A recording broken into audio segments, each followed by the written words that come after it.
the line held. Beneath the storm of arrows, the Varangians became a single organism of wood, steel, and resolve. Each man was a gear in a machine built for one purpose: survival. The impacts were deafening, a relentless drumming that vibrated through bone and teeth. Splinters rained down.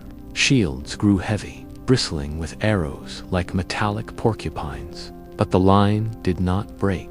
It did not even tremble. From his vantage point, Chagatai watched, his expression unreadable. This was not the expected outcome. Normally, the first volleys shattered morale. Men broke ranks, tried to run, and were cut down. The sheer terror of the sky turning black was a weapon in itself. But these men were different. They did not react with fear. They reacted with discipline. He had seen walled cities fall faster. He lowered his hand. The arrows stopped. Silence returned, deeper and more unsettling than before. The valley floor was a carpet of black feathered shafts. The Varangian shield wall remained, scarred but intact. A few men had fallen, their bodies quickly dragged back, and their places filled with chilling efficiency. The gaps closed instantly. The line was whole again. This was no longer a simple matter of overwhelming force. It was a problem. 100 men who refused to die the way they were supposed to. For Chagatai, this defiance was more than an inconvenience. It was an insult to the natural order of conquest. His lieutenants murmured among themselves. They had never witnessed such a thing. This was not bravery. It was something else, something colder. Chagatai made a new signal. This time, it was not for the archers. It was for the heavy cavalry, the true heart of the Mongol war machine. 1,000 of his elite ridersmen, clad in lamellar armor, armed with lances and sabers. Their horses were larger, bred for the shock of impact. The ground began to vibrate, a low hum that grew into a deep, guttural roar. The snow kicked up by 1,000 hooves began to look like a ground-level blizzard. The Varangians heard the change. They felt it in the soles of their boots. The thunder of the charge was a physical pressure, a force that seemed to compress the very air in the valley. They lowered their shields just enough to see over the rims. The wall of charging horses was a terrifying sight, a wave of muscle and steel destined to crush everything in its path. Their leader, a giant of a man with a gray-streaked beard and a scar that cut through one eyebrow, roared a single command. It was not a word of inspiration. It was a technical order. The front rank of warriors knelt, planting the butts of their long spears into the frozen earth, the points angled upward. The second rank stood behind them, axes held ready. It was an ancient formation, a wall of spears to break the charge, and a wall of axes to reap what was left. They were turning themselves into a fortress of flesh and bone. The Mongol cavalry did not slow. They had broken spear walls before. They were trained to ride into the points, using the momentum of their dying horses to smash open a gap for the riders behind them. This was the calculus of the horde. They had more men, more horses, more everything. They could afford the losses. The Varangians could not. The distance closed. 50 yards, 40, 30. The air filled with the snorting of horses and the war cries of the riders. The Varangians remained silent. Every ounce of their energy was focused on the coming impact. They could see the eyes of the riders now, the gleam of their curved sabers. This was the moment, the collision that would decide if their stand was a glorious end or just an end. The first horses hit the spear points. The sound was sickening, a wet, tearing crunch of flesh and bone. followed by the high-pitched screams of animals in agony. Horses tumbled, their momentum carrying them forward, crushing their riders and creating a chaotic pileup of death. But the Mongol riders behind them were relentless. They swerved around their fallen comrades, leaping over the bodies, seeking any gap in the spear wall. One rider found a seam. He spurred his horse over a dying mount, his lance aimed at the face of a young Varangian. The boy, no older than 20, held his ground, but his eyes widened. Before the lance could strike, an axe swung from the side. It was the leader. The axe blade bit deep into the rider's shoulder, pulling him from the saddle. He fell into the churning chaos and disappeared. The charge broke against the shield wall, like a wave against a cliff. It did not shatter the line, but it engulfed it. The fight dissolved from a clear formation into 100 individual duels. It was no longer about volleys and charges. It was about the reach of an axe versus the speed of a saber. It was about brute strength against fluid motion. The Varangians fought with a terrifying economy of motion. No wasted steps, no wild swings. Every movement was designed to kill. They fought back to back, covering each other, their shield wall now a tight circle of death. The snow around them turned crimson, littered with the bodies of men and horses. For every Varangian who fell, 10 Mongol riders seemed to fall with him. But the numbers were still overwhelming. The first wave of cavalry was absorbed, but now the second wave was coming. And the third. Chagatai watched, impassive, as his elite soldiers were drawn into a meat grinder. He was trading lives, 10-1, and he was still winning. The Varangian circle was shrinking. Slowly, inexorably, it was being worn down. Men were tiring. Arms grew heavy. The initial ferocity was giving way to a grim, desperate endurance. A Varangian stumbled, his shield arm pierced by a Mongol arrow from an earlier volley that he had ignored. He went down on one knee, and in a heartbeat, he was swarmed by 3 riders. His axe swung one last time before he was cut down. The circle became smaller.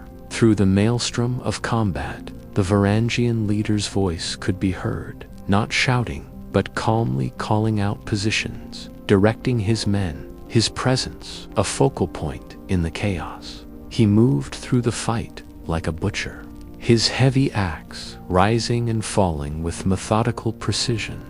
He was the anchor, and as long as he stood, the line would not fully break. Chagatai saw this. He understood that this single man was the heart of the resistance. Killing him would not just break their morale, it would shatter their structure. He turned to his personal guard, the Kasigda, most feared warriors in the entire Mongol Empire. They were not just soldiers, they were living weapons, loyal only to him. He pointed with his saber directly at the Varangian leader. He didn't need to give an order, they understood. 20 riders detached from the main force, they moved with a different kind of speed, a predatory grace that set them apart from the others. They did not charge head-on, they began to circle the fight, their movements coordinated, looking for the perfect moment to strike. They were wolves, preparing to isolate and take down the alpha of the pack. The Varangian leader saw them coming. He knew what they were. His eyes met theirs across the battlefield. There was no fear in his gaze, only a final, resolute acceptance. He roared, a sound of pure defiance, and slammed his axe into the chest of a Mongol rider, shoving the body off the blade with his boot. He was not going to make it easy for them. The Kaisig moved in. Their attack was not a chaotic rush, but a synchronized dance of death. They flowed around the remaining Varangians, their sabers flashing, They were not aiming to kill the others. They were creating a path, clearing a line directly to their target. The remaining Varangians tried to close ranks around their leader to shield him, but they were too few, too tired.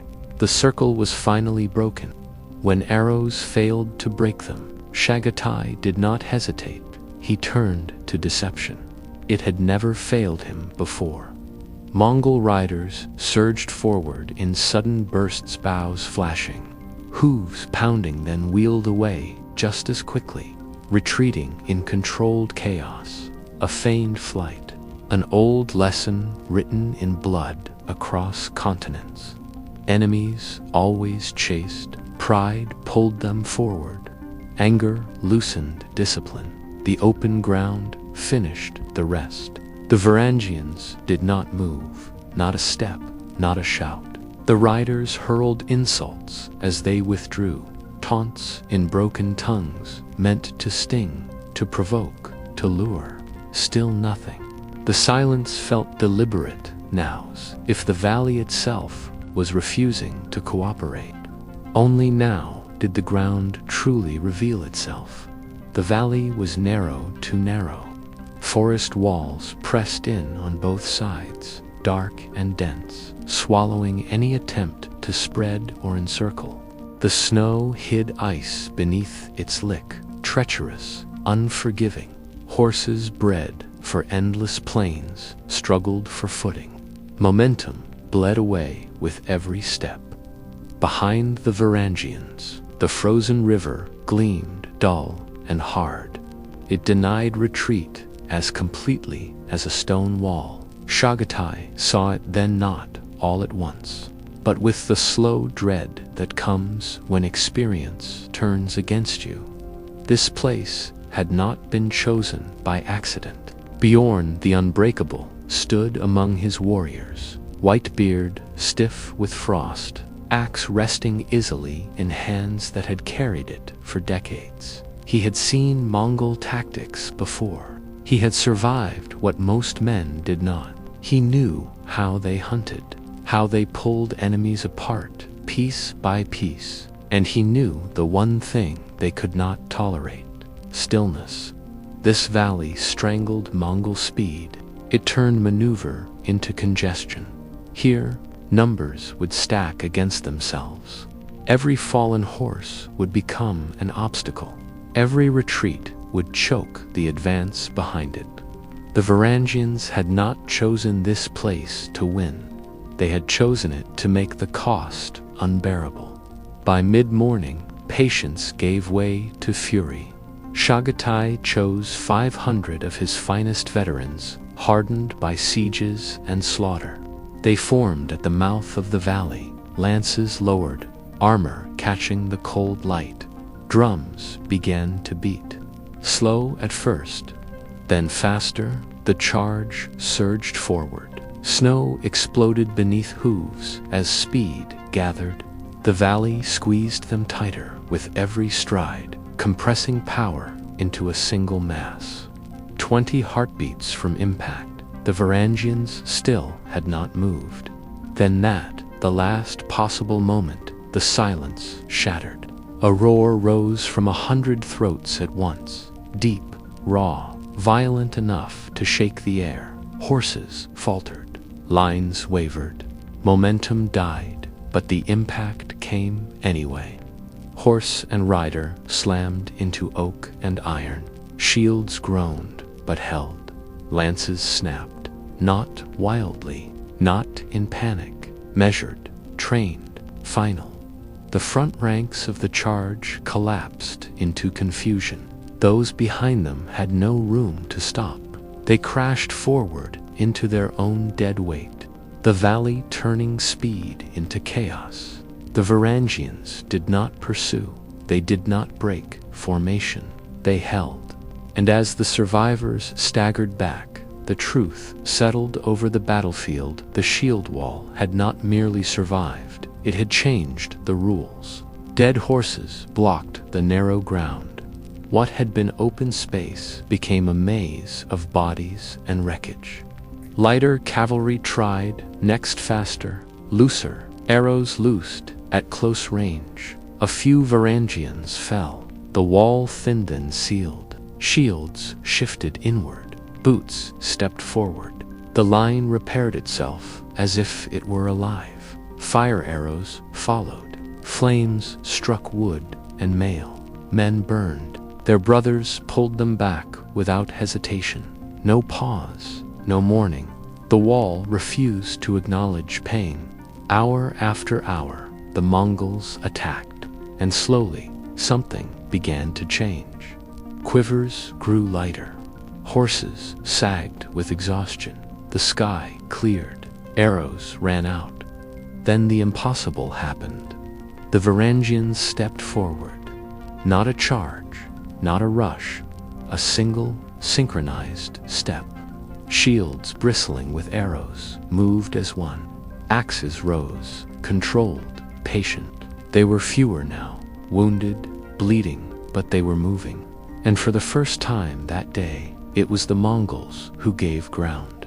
Not because they were ordered to, but because something ancient had entered the fight. The realization that this valley was no longer a place of conquest. It was a place of judgment. By the 7th hour, discipline held together by habit alone. Chagatai gathered what remained of his elite, fewer, bloodied, furious. He did not hesitate. He led the final charge himself. The riders forced their way through wreckage and bodies, slamming into the advancing wall. For the first time, the Varangian line bent deeply. Formation shattered into close combat, too tight for tactics, too close for strategy. In the press of bodies, Bjorn stepped forward, wounded, exhausted, still unbroken. Chagatai struck first. Bjorn did not retreat. He leaned in, held, and ended it with a single, final blow. The Mongol banner fell into the snow. The meaning spread faster than any order. Pressure eased. Attacks slowed. Riders hesitated. Then someone turned away. Another followed. What had been certainty dissolved into fear. The retreat did not begin with a command. It began with a pause. Then 10,000 riders fled the valley, not because they were destroyed, but because the world had broken its rules. The Varangians did not pursue. They could not. Of the 100 who stood at dawn, only 69 still breathed. Bjorn stood longest of all, leaning on his axe. He looked once toward the tree line where the Mongols disappeared. "We held," he said. Then he fell. The Mongols never wrote of this day. Empires record victories, not moments when fear overtakes destiny. But legends do not need permission to survive. The story spread through ruined towns and forest camps of a valley where 10,000 riders ran from fewer than 70 men. Proof that sometimes an empire does not need to be destroyed to be stopped. Sometimes it only needs to be taught fear. The valley went silent. No drums, no hooves, no empire left to prove its destiny. Only frozen ground, broken steel, and the truth that fear can stop even the unstoppable. History doesn't always belong to the largest armies. Sometimes it belongs to the few who refuse to kneel. If this story stayed with you, if it made you pause, or wonder how many truths history chose to forget, then you already understand what Velvet Nights is about. Here, we don't rush history. We let it breathe. We listen to the echoes left behind by men and moments the world tried to bury.